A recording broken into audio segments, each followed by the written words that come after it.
Continuamos con la lectura y estudio del libro del Zohar. Habíamos quedado en el verso del Génesis que nos habla que el Señor Dios insufló un alma viviente en el hombre, y que esa alma viviente es Eva. A continuación, el siguiente verso dice: y la serpiente era sutil. Después de que el hombre hubo dirigido todas sus palabras a la mujer, se despertó la mala inclinación, apremiándolo a procurar unirse con ella en deseo carnal, y a instarla a cosas en que la mala inclinación se complace, hasta que finalmente la mujer vio que el árbol era bueno para alimento, y que era una delicia para los ojos, y tomó del fruto de él y comió, admitiendo prontamente la mala inclinación. Y también dio a su marido con ella, siendo que ahora fue ella quien procuró despertar deseo en él, para ganarse su amor y afección. Este relato muestra los procedimientos de los seres humanos según el modelo de lo de arriba. Siendo esto así, podemos preguntar qué hemos de hacer de la mala inclinación que se apodera de la hembra arriba. Ya se señaló que un grupo, izquierda y derecha, está arriba y otro grupo está abajo, siendo estos la buena inclinación y la mala inclinación. La buena inclinación a la derecha y la mala inclinación a la izquierda. La izquierda arriba se apodera de la mujer para unirse a ella en el cuerpo, como está escrito: su mano izquierda bajo mi cabeza. De esta manera se puede interpretar el pasaje como aplicándose tanto arriba como abajo. Los puntos restantes no son del todo recónditos y casi los puede dilucidar un niño, y los colegas los han notado. Rabí Simón marchaba una vez a Tiberíades acompañado por Rabí Yossi, Rabí Yehudá y Rabí Hillá. En el camino vieron a Rabí Pinjas viniendo hacia ellos. Cuando se encontraron, desmontaron y se sentaron bajo un árbol robusto. Rabí Pinjas dijo: ahora que estoy sentado aquí desearía oír algunas de las ideas maravillosas que expresáis todos los días. Entonces Rabí Simón comenzó un discurso con el siguiente texto que habla acerca de Abraham. Antes de que su nombre fuera llamado Abraham, dice: y él fue en sus viajes del sur hasta Betel, hasta el lugar donde su tienda había estado primero. La palabra viajes aquí, donde hubiéramos podido esperar viaje, aparece para indicar que la Sejiná viajaba con él. De esto aprendemos que incumbe al hombre ser siempre masculino-femenino, de modo que su fe pueda ser firme, y que la Sejiná, que es femenina, nunca se aparte de él. Esto está hablando de energías. La energía masculina es dadora, y la energía femenina es receptora. Cuando dice que el hombre debe ser masculino-femenino, indica que debe procurar dar a su creador y a su esposa. Al creador le da su plegaria, mientras que a su esposa, si él debe salir de viaje, debe procurar contentarla con su relación marital, y así ella ansiará que él regrese de su viaje. De esta manera, la Sejiná se apega al hombre que sale de viaje. Entonces podríamos preguntar: dirás de un hombre que está de viaje, hallándose ausente de su mujer, que ya no es masculino-femenino?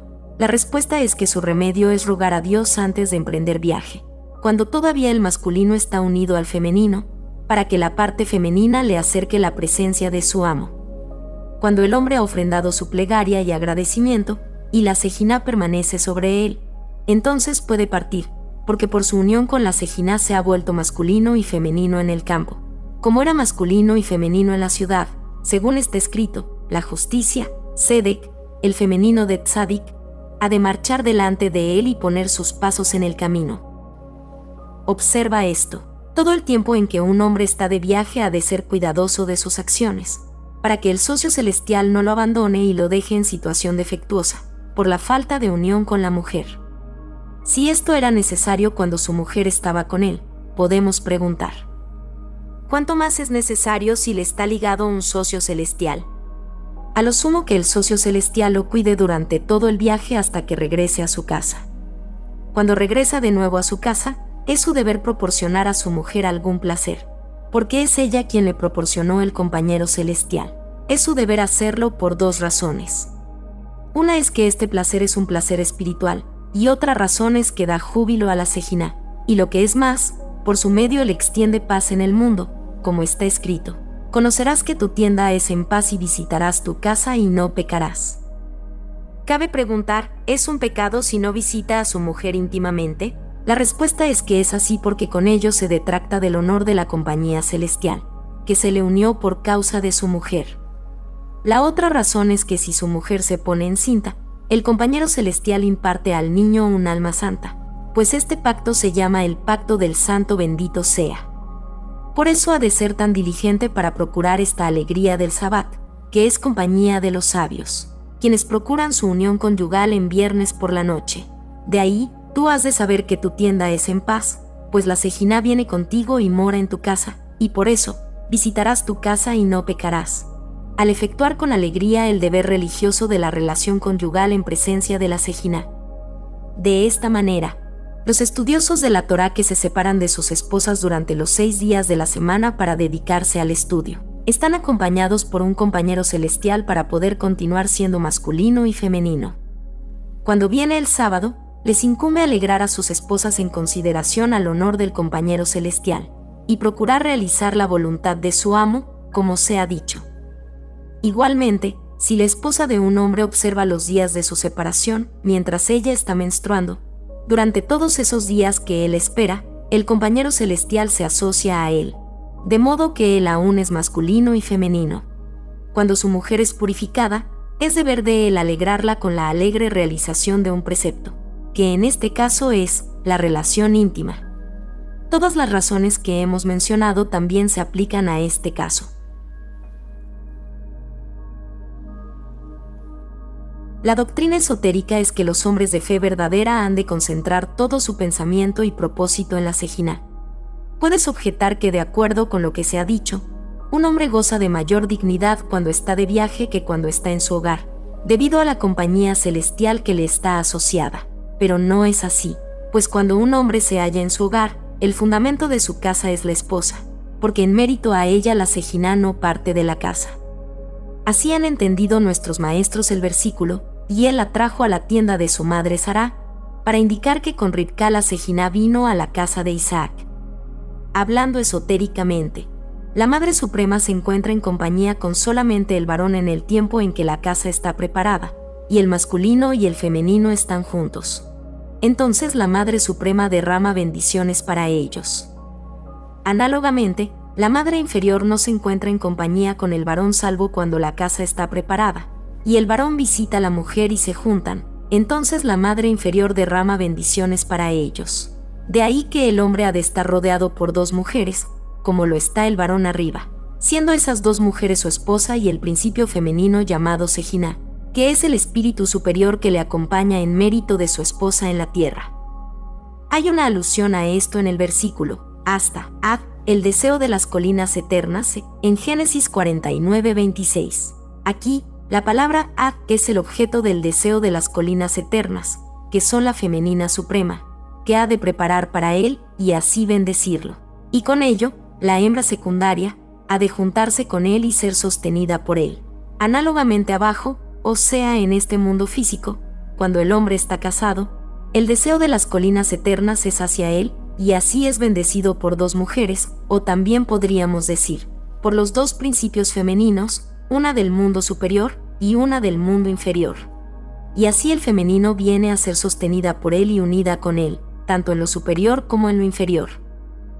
Esto es tratándose del hombre en su casa, pero cuando él sale de viaje, mientras la Madre Celestial, la Sejiná, aún lo acompaña, la mujer que es su esposa es dejada detrás por motivo del viaje. Así, cuando vuelve, ha de tomar medidas para rodearse de 2 mujeres, como lo hemos dicho.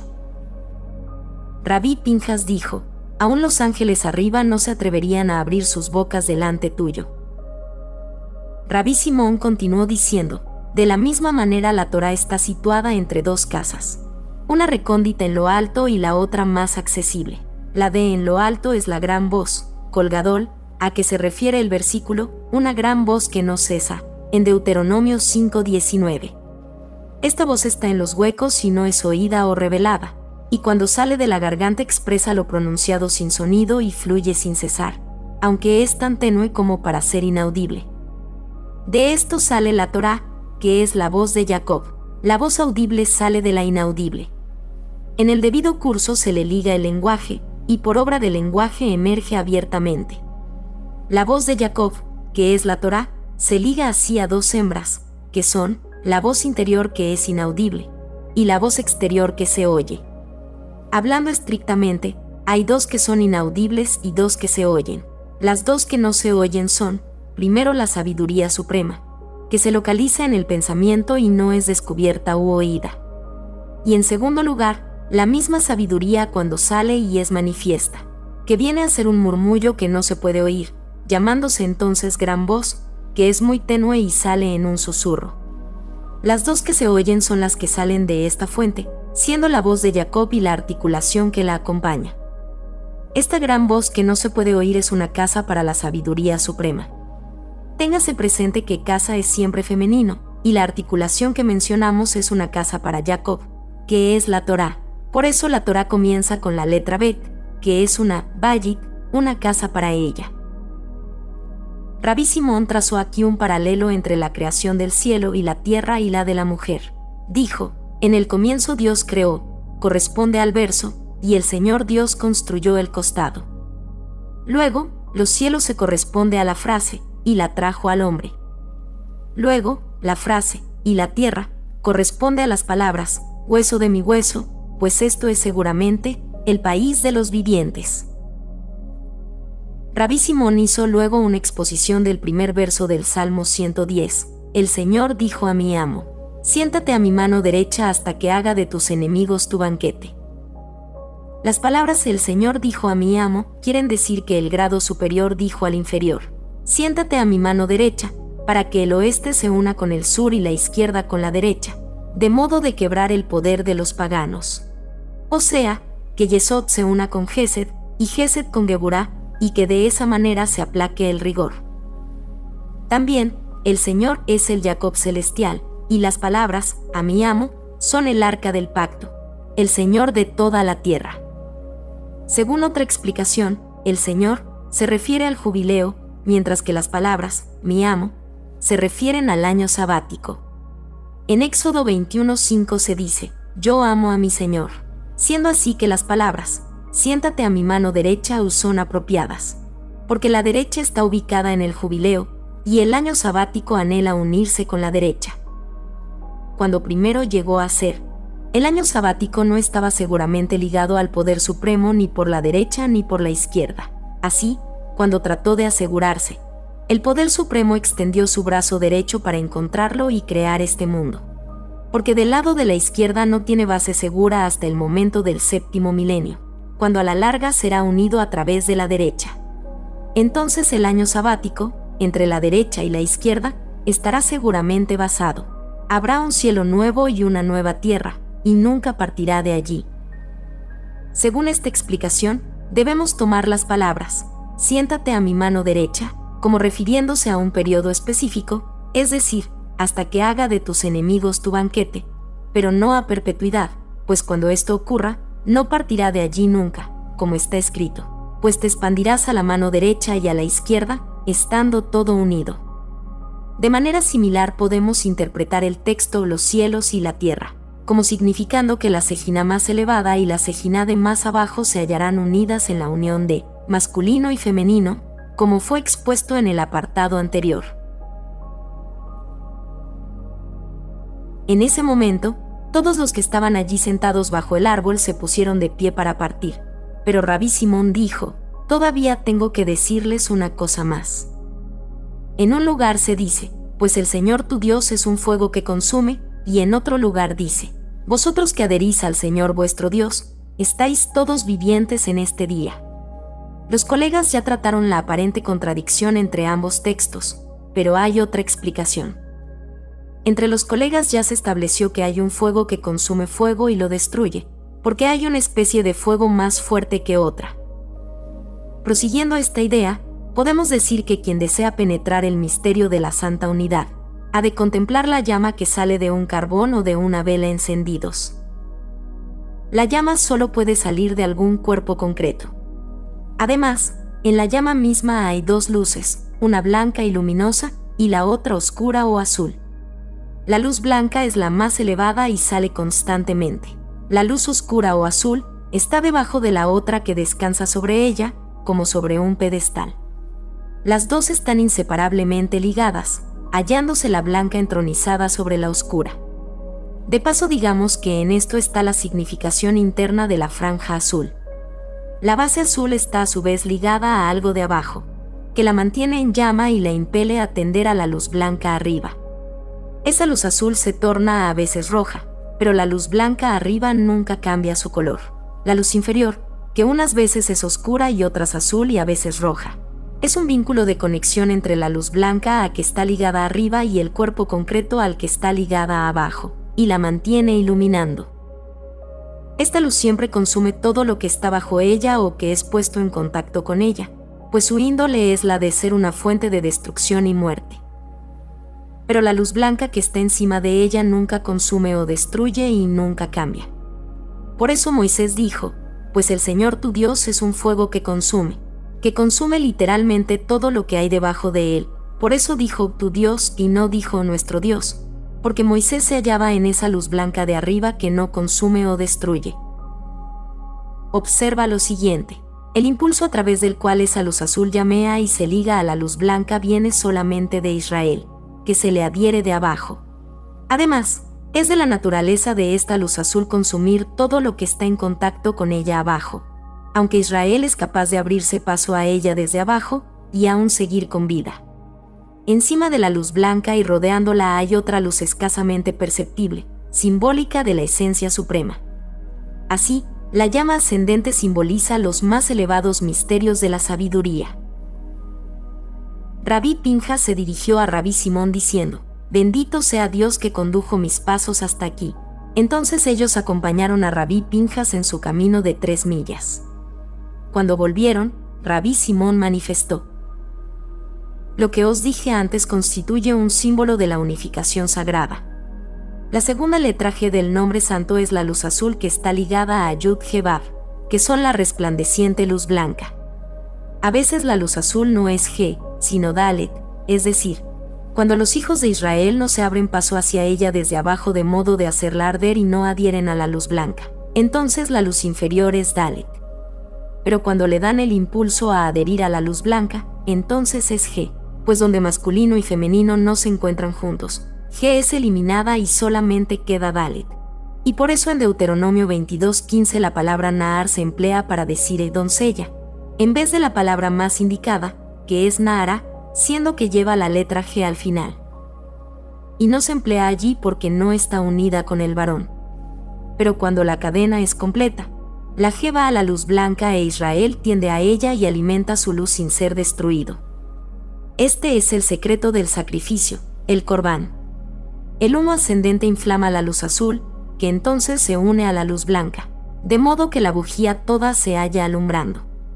Como está en la naturaleza de la luz azul el destruir y consumir todo lo que está en contacto con ella debajo, cuando el sacrificio es placentero y la vela está completamente encendida, entonces, como en el caso de Elías, el fuego del Señor desciende y consume la ofrenda del holocausto. Esto es una manifestación de que la cadena está completa. La luz azul adhiere a la luz blanca y consume la grasa y la carne del holocausto abajo, pues solo consume lo que está debajo de ella cuando asciende y se une a la luz blanca. Entonces hay paz en todos los mundos, y el todo forma una unidad. Cuando la luz azul ha consumido todo lo que había debajo de ella, los levitas y sus acompañantes se reúnen a su pie con canto, con meditación y con plegaria. Entonces la lámpara arde sobre ellos, las luces están unidas en una. Los mundos están iluminados y se hallan bendecidos, ambos, los de arriba y los de abajo. De ahí que, vosotros que adherís al Señor vuestro Dios, estáis todos vivientes en este día. La palabra atem, vosotros, está aquí precedida por la letra Vav, para mostrar que mientras la grasa y la carne que se unen a la llama son destruidas por ella, vosotros os unís a ella y aún sois vivientes.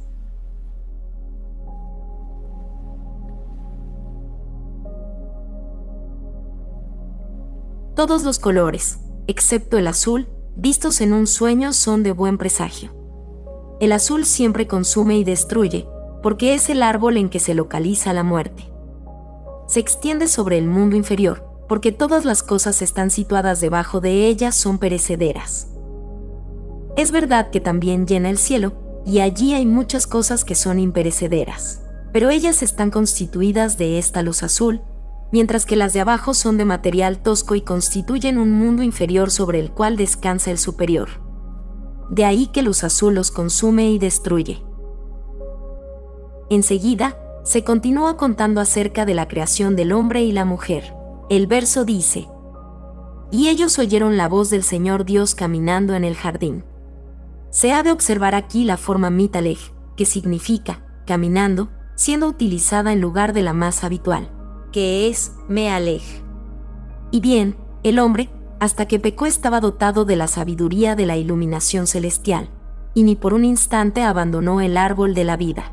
Pero cuando fue seducido por su deseo de conocer lo que había abajo, lo siguió hasta que se separó del árbol de la vida, y conoció el mal y renegó del bien. De ahí que la Escritura dice: pues no eres un Dios que se complace en la maldad, el mal no permanecerá contigo. Quien se arrastra tras del mal no puede morar con el árbol de la vida. Antes de haber pecado, la pareja de Adán y Eva acostumbraban oír una voz de arriba que estaba dotada de la sabiduría más elevada. Por entonces ellos permanecían erguidos con radiación celestial y no conocían el miedo.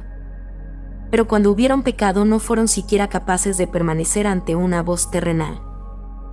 Una cosa similar ocurrió después con los israelitas. Cuando los hijos de Israel se hallaron ante el monte Sinaí, se apartó de ellos la impureza de la serpiente, de modo que se suprimió entre ellos la pasión carnal, y consiguientemente fueron capaces de ligarse al árbol de la vida. Entonces sus pensamientos se dirigieron a las cosas más elevadas y no a las más bajas. De ahí que fueron provistos de iluminaciones celestiales y conocimientos que los llenaron de júbilo y alegría. Además, Dios los rodeó con cinturones de las letras del nombre santo, que impedían que la serpiente ganara poder sobre ellos o los contaminara como antes. Cuando pecaron adorando el becerro, fueron degradados de su estado elevado y perdieron su iluminación.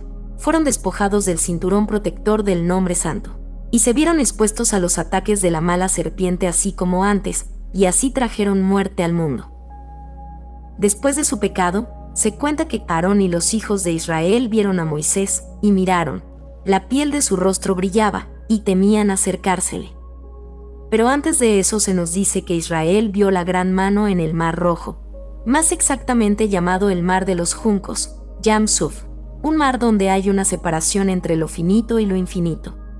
Y posteriormente en el monte Sinaí todos ellos vieron luces celestiales, y estaban iluminados con la visión de clara profecía, como está escrito, y todo el pueblo vio las voces, y junto al Mar Rojo vieron a Dios y no temieron, como está escrito: este es mi Dios y lo alabaré, en Éxodo 15:2. Pero después de que pecaron no fueron capaces de mirar aún al rostro del emisario, Moisés. ¿Cómo ocurrió eso? Porque los hijos de Israel fueron despojados de su ornamento del monte Sinaí, es decir, despojados de la coraza que en el monte Sinaí los protegía para que la mala serpiente no tuviera poder sobre ellos. Después de que se los despojó, leemos que Moisés tomó la tienda y la trasladó fuera del campamento. Rabí Eleazar lo explicó de la manera siguiente: cuando Moisés percibió que Israel había sido despojado de su coraza celestial, dijo: de seguro la mala serpiente vendrá ahora a morar entre ellos, y si el santuario queda aquí con ellos será contaminado. Y por eso tomó la tienda y la sacó afuera, lejos del campamento. Y la llamó la tienda de reunión, en vez de llamarse simplemente tienda. Se la llamó tienda de reunión como elogio. Según Rabí Abba se la llamó tienda de reunión como expresión de desprecio. Pero Rabí Eleazar defendió su opinión sobre la base de que la palabra moed, que significa reunión, o tiempo asignado, es la palabra que se emplea para el día en que la luna está llena, cuando su santidad está aumentada y está libre de defecto. Así aquí, Moisés dio este nombre a la tienda para mostrar que ella estaba apartada del contagio del pueblo. Rabí Abba arguyó que el simple nombre tienda implica lo mismo que en el versículo: una tienda que no será trasladada, cuyas estacas no serán arrancadas, de Isaías 33:20. Lo cual designa algo que confiere eternidad al mundo y lo salva de la muerte. Mientras que el epíteto reunión se emplea en el mismo sentido que en la frase, una casa de reunión para toda carne, lo cual significa el sepulcro, y que indica que ahora la vida que se confería solo era por un periodo limitado. Al principio no fue deteriorada, pero ahora fue deteriorada.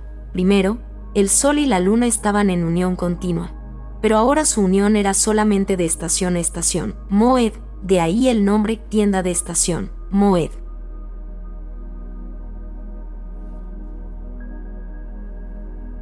Rabí Simón estaba una noche estudiando la Torá en compañía de Rabí Yehudá, Rabí Isaac y Rabí Yosí.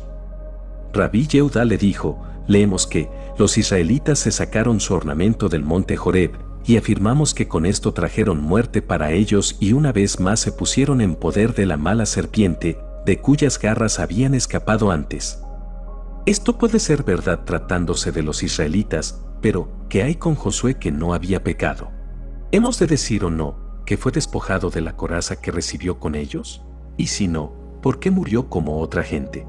Si decís que fue despojado, ¿cuál fue la razón de ello, dado que él no pecó, pues estaba con Moisés cuando el pueblo pecó? Y si decís que no recibió en el monte Sinaí la misma corona que el resto del pueblo, ¿cuál fue la razón de ello?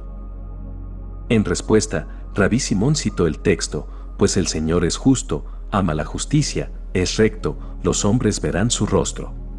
Dijo: nuestros colegas han explicado de maneras diversas este versículo, pero se lo puede tomar de la manera siguiente. Pues el Señor es justo, quiere decir, Él es justo y su nombre es justo, Tzadik, y por eso ama las acciones justas.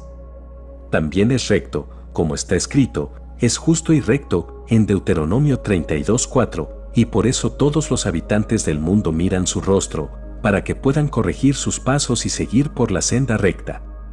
Pues cuando Dios juzga al mundo, solo dicta sentencia tomando en cuenta la conducta de la mayoría. Y bien, cuando Adán pecó comiendo del árbol prohibido, hizo que ese árbol se tornara en fuente de muerte para todo el mundo. También causó imperfección al separar la esposa de su marido. Estas imperfecciones se exhibieron en la luna, hasta el tiempo en que Israel estuvo ante el monte Sinaí, cuando la luna estaba liberada de este defecto y se hallaba en una posición para brillar continuamente. Cuando Israel pecó haciendo el becerro, la luna volvió a su anterior imperfección, y la mala serpiente fue capaz de apoderarse de ella y atraérsela. Cuando Moisés vio que los hijos de Israel habían pecado y que habían sido despojados de su santa coraza, supo plenamente que la serpiente había captado la luna para acercársela, y que ella se tornó defectuosa, y por eso la excluyó. Así ella retornó a su estado defectuoso al que fue llevada por el pecado de Adán, y por eso, con excepción de Moisés, que la controla, nadie puede vivir permanentemente, y la muerte de Moisés se debió a una causa diferente. De ahí que ella no tiene poder para acosar permanentemente a una Josué, a pesar de que retuvo su santa coraza, y fue por eso que Moisés la llamó tienda del tiempo designado, Moed, es decir, la tienda en que hay un tiempo designado para todo viviente. Para hablar más esotéricamente, hay una derecha arriba y hay una derecha abajo. Hay una derecha arriba en el reino de la suprema santidad, y hay una derecha abajo ubicada en el otro lado. Hay una izquierda arriba en el reino de la suprema santidad para procurar indulgencia para la luna, de modo de ligarla al lugar santo y capacitarla para brillar. Hay una izquierda abajo que aleja de ella el reino superior y evita que refleje la luz del sol y pueda acercársele. Este es el lado de la mala serpiente, que cuando esta izquierda del reino inferior se mueve, acerca así la luna y la separa del mundo superior, de modo que su luz es oscurecida. Entonces ella hace que la muerte descienda como una corriente sobre todo lo que hay abajo, se une a la serpiente y parte del árbol de la vida, y así trae muerte a todo el mundo.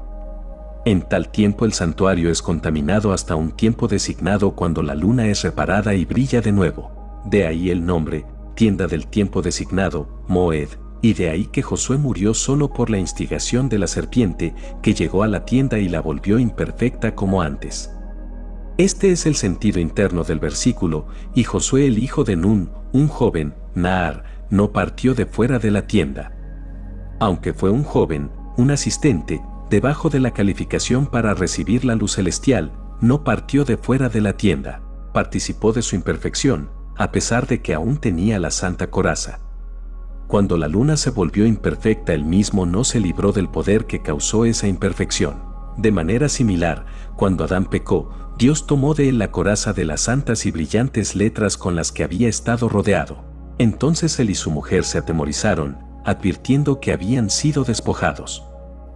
Por eso se dice, y supieron que estaban desnudos. Primero fueron dotados con esas coronas gloriosas que les daban protección y exoneración de la muerte. Cuando pecaron, fueron despojados de ellas, y entonces supieron que la muerte los llamaba, que habían sido despojados de su exoneración y que habían traído muerte para ellos y para todo el mundo.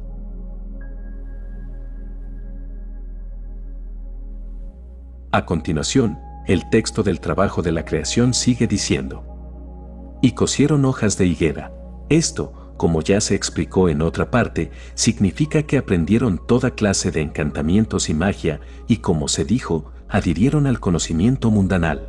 En ese momento la estatura del hombre fue disminuida en 100 codos. Así tuvo lugar una separación del hombre de Dios, el hombre fue traído a juicio y la tierra fue maldecida, como lo hemos explicado.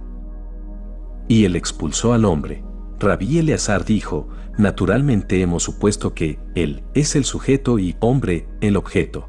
Pero la verdad es que el hombre es el sujeto y el objeto es la partícula et, de modo que traducimos: y el hombre expulsó a et, siendo et equivalente a las 22 letras superiores que dieron origen a los cielos y la tierra. De ahí que está escrito: y Dios lo hizo salir del jardín del Edén, por la razón de que, como lo hemos explicado, se había divorciado de et. En la siguiente frase, que dice: y él colocó, el sujeto aún es hombre, fue él quien fijó los querubines en este lugar, que cerró la senda al paraíso, que sometió el mundo al castigo y atrajo maldiciones sobre sí desde ese día. Por eso dice a continuación: la llama de una espada que giraba a todos lados. Esto se refiere a los seres que siempre están prontos para castigar al mundo y que adoptan toda clase de formas, siendo a veces masculinos, a veces femeninos, a veces fuego llameante y a veces vientos irresistibles. Todo esto es para guardar el camino del árbol de la vida, de modo que el hombre no pudiera hacer más daño allí. La espada flamígera denota a los espíritus punitivos que en el Geinom apilan fuego sobre la cabeza de los malvados y pecadores. Dichos espíritus adoptan formas variadas según las ofensas de los que son castigados. La palabra flamígera, lahat, aquí tiene su analogía en el versículo: el día que viene los quemará, Belihat. La espada es la mencionada en el versículo: la espada del Señor está llena de sangre. Rabí Yehuda dijo: todos los espíritus punitivos que hemos mencionado, que asumen formas tan variadas, están encargados de maltratar y molestar en este mundo a los pecadores, que deliberadamente transgreden los preceptos de su amo. Pues cuando un hombre peca, atrae hacia sí numerosos malos espíritus y emisarios de castigo, ante los cuales se descorazona de miedo. Salomón dialogaba con los misterios de la sabiduría, y Dios puso sobre su cabeza la corona de la realeza, y el mundo todo lo temió. Pero cuando pecó, atrajo hacia sí numerosos espíritus malos y punitivos, de los que estaba aterrado, de modo que fueron capaces de maltratarlo y arrebatarle sus preciosas posesiones. Ciertamente, todo hombre por sus acciones siempre se atrae a algún emisario del otro mundo, bueno o malo según la senda que sigue. Y Adán atrajo así un emisario de contaminación que lo contaminó a él, y a toda la humanidad después de él. Fue la mala serpiente que es impura e impurificó el mundo. Nuestros sabios han enseñado que cuando se extrae el alma de un hombre, queda un cuerpo impuro que hace impura toda la casa y todo lo que nos concierne y todo lo que la toca, como está escrito: el que toca un cuerpo muerto, en Números 19:11. La razón es que cuando sale el alma y deja el cuerpo impuro, se autoriza a todos los espíritus impuros, que son afines a la mala serpiente, para descansar en él, y así todo el lugar donde está presente la mala serpiente se torna impuro. Además, cuando los hombres duermen en sus camas de noche y la noche tiende sus alas sobre el mundo, tienen un pregusto de la muerte y consiguientemente el espíritu impuro suelto en el mundo lleva la polución. En particular, descansa sobre las manos del hombre y las impurifica, de modo que cuando despierta y su alma le es restaurada, todo lo que toca con sus manos se vuelve impuro. De ahí que el hombre ha de ser cuidadoso al vestirse para no tomar sus ropas de una persona que no se ha lavado las manos, porque de esta manera atrae sobre sí el espíritu impuro y se vuelve contaminado. Este espíritu está autorizado para asentarse en todo lugar donde haya el menor rastro del lado del cual sale. De ahí que el hombre no ha de dejar que derrame agua sobre sus manos uno que aún no lavó las suyas, porque de esta manera atrae sobre sí el espíritu impuro del contacto con el de quien derrama sobre el agua. Por eso, el hombre ha de estar en guardia en cada lado, contra el lado de esta mala serpiente, que de otro modo se ganaría lo mejor de él. Dios ha prometido un día apartarla de este mundo, como está escrito: yo haré que el espíritu impuro desaparezca del país, en Zacarías 13:2, y también, él retirará la muerte para siempre, en Isaías 25:8.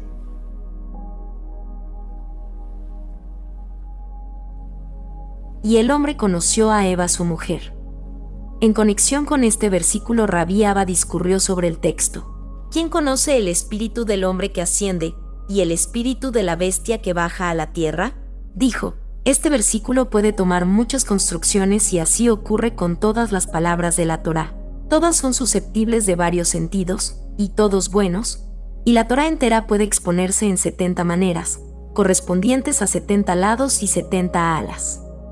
Pero lo expondremos así: cuando un hombre camina por la senda de la verdad, marcha hacia la derecha y se atrae un espíritu de santidad desde arriba, que a su turno asciende con santa intención de ligarse al mundo superior y adherir a la santidad superior. Pero cuando un hombre camina por la senda del mal, se atrae un espíritu impuro que pertenece al lado izquierdo, que lo vuelve impuro. Así está escrito: no os hagáis inmundos de modo que os hagáis contaminados, pues quien primero se contamina es llevado más a la contaminación. Además, cuando un hombre camina por la senda recta y atrae hacia un espíritu de santidad de arriba y se le adhiere, también atrae un espíritu de santidad al Hijo que trae al mundo. De modo que es como si se dotara con la santidad de su amo, como está escrito: si os santificáis, seréis santos. Por el contrario, cuando el hombre va al lado de la izquierda, se atrae el espíritu de impureza sobre el Hijo que sale de él, de modo que es como para ser contaminado por la impureza del lado izquierdo. Este es el significado de las palabras: el que conoce el espíritu de los hijos de los hombres, es decir, el que asciende a lo alto. Cuando un hombre se inclina a la derecha, el espíritu sube ligero, pero cuando se inclina a la izquierda, que es el espíritu de impureza, este desciende de arriba y fija su morada en un cuerpo humano, y el hijo que engendra en este estado de impureza es hijo de ese espíritu impuro. Y bien, Adán adhirió a ese espíritu impuro y su mujer adhirió a él primero, y recibieron de él contaminación. De ahí que cuando Adán engendró un hijo, ese hijo fue el hijo del espíritu impuro. Hubo, pues, dos hijos, uno del espíritu impuro y otro después de que Adán se hubiera arrepentido. Así, uno fue del lado puro y uno del lado impuro. Cuando la serpiente inyectó su impureza en Eva, ella la absorbió, y cuando Adán tuvo relación con ella alumbró dos hijos, uno del lado impuro y uno del lado de Adán. Abel poseía una semejanza a la forma más elevada, y Caín a la más baja. De ahí que sus caminos en la vida fueran diferentes. También fue natural que Caín, viniendo del lado del ángel de la muerte, matara a su hermano. También adhirió a su propio lado, y de él se originaron todas las malas habitaciones y demonios y malos espíritus en el mundo. Rabí Yossi dijo: Caín fue el nido, Quiná, de las malas habitaciones que vinieron al mundo del lado impuro. Luego los dos, Caín y Abel, trajeron sacrificios, cada uno de su lado apropiado, de ahí que está escrito: y aconteció en los días postreros que Caín trajo el fruto del suelo. Rabí Simón explicó que este días postreros es el mismo que el fin de toda carne, expuesto en Génesis 6:13, que es también el ángel de la muerte.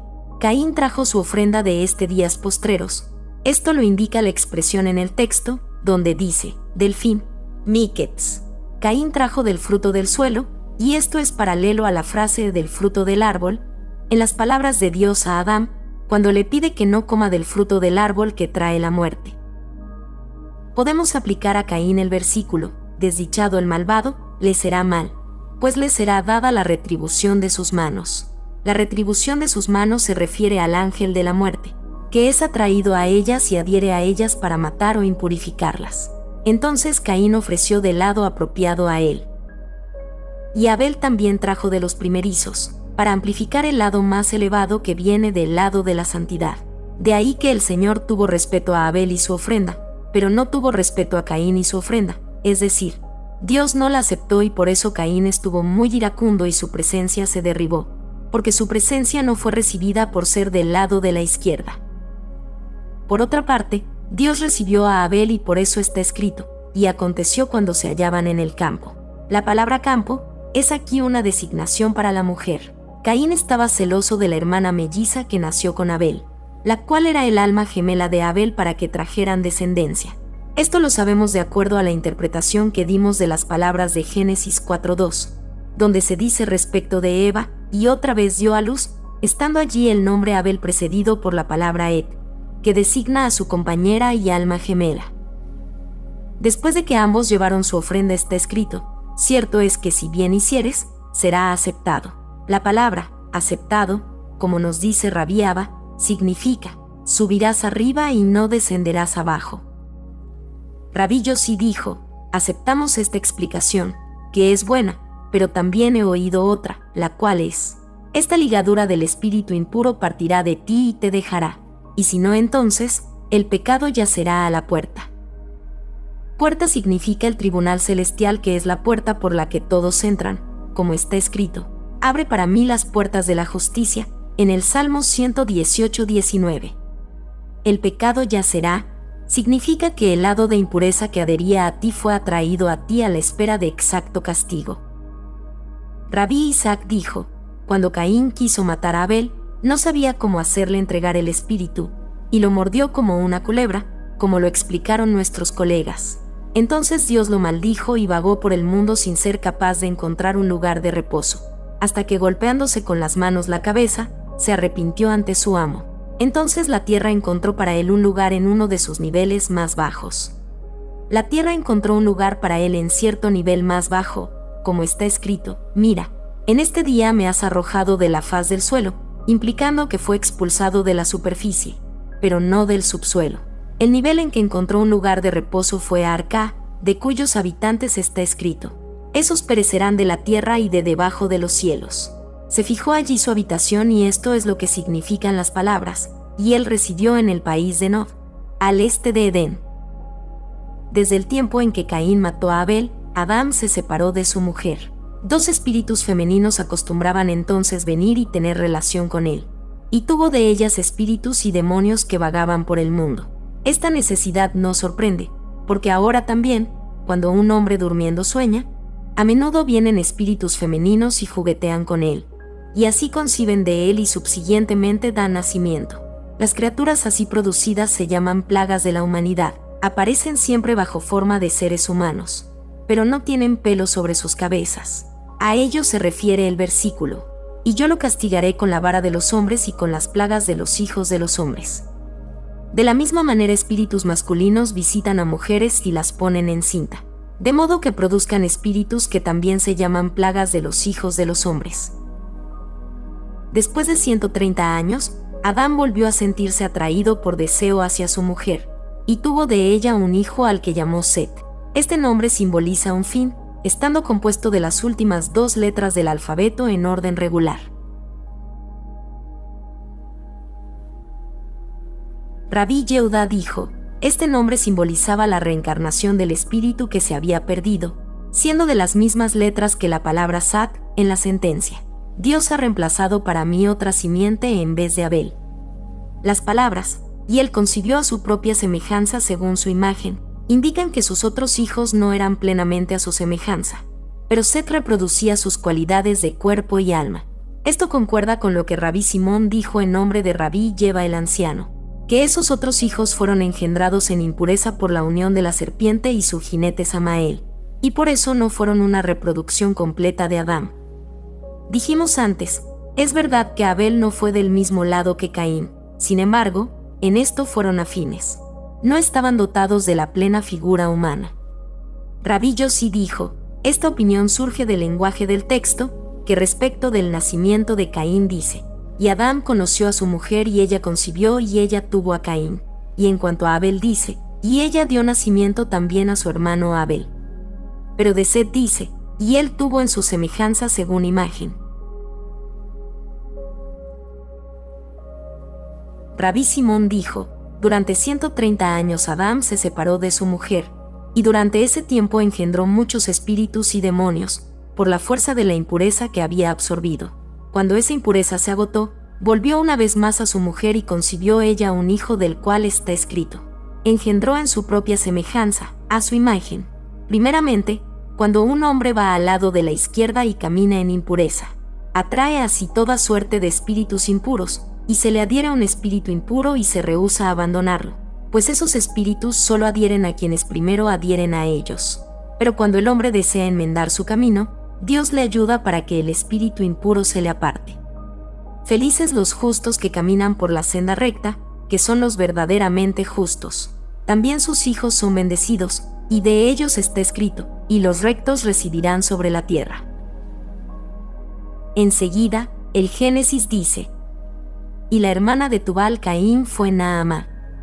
Rabí Hillá dijo: ¿por qué la escritura menciona particularmente a Naamá? La razón es que ella fue la gran seductora, no solo de hombres, sino también de espíritus y demonios.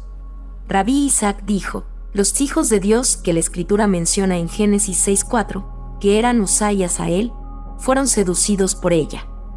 Rabí Simón dijo: ella fue la madre de los demonios, siendo del lado de Caín, y es ella quien en compañía de Lilith trajo epilepsia a los niños.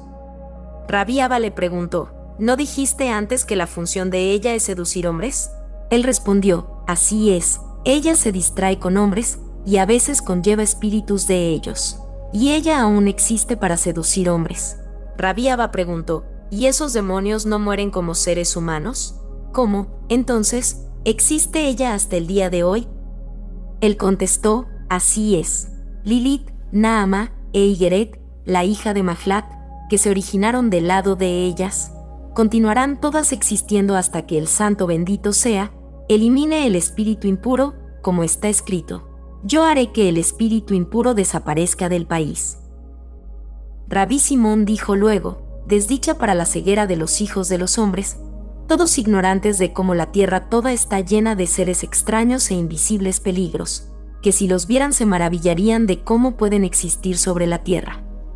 Esa Naamá fue la madre de los demonios, y de ella se originaron todos esos malos espíritus que se mezclan con los hombres, y que suscitan en ellos concupiscencia que los lleva a la contaminación, porque tal azar viene del lado del espíritu impuro que acarrea la necesidad de la purificación por la ablución, como lo explicaron nuestros colegas, y de ahí está prescrito el lavado de las manos después de que hemos dormido, así como el lavado del cuerpo de un hombre que ha tenido una polución nocturna.